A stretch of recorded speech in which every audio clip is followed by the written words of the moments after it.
இன்று தேய்பிறையில் வரும் கார்த்திகை மாத பிரதோஷம் ஒவ்வொரு பிரதோஷத்தன்றும்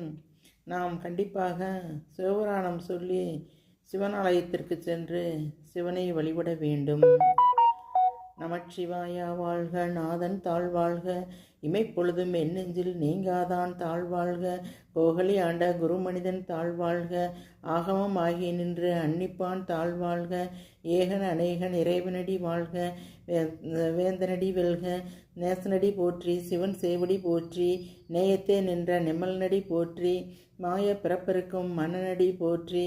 ஆறாத இன்பம் அருளும் மலை போற்றி, சிவனவனின் சிந்தையுள் நின்றதனால் அவன் அருளாலே அவன் தாழ் வணங்கி சிந்தை மகிழ சிவபுராணம் தனை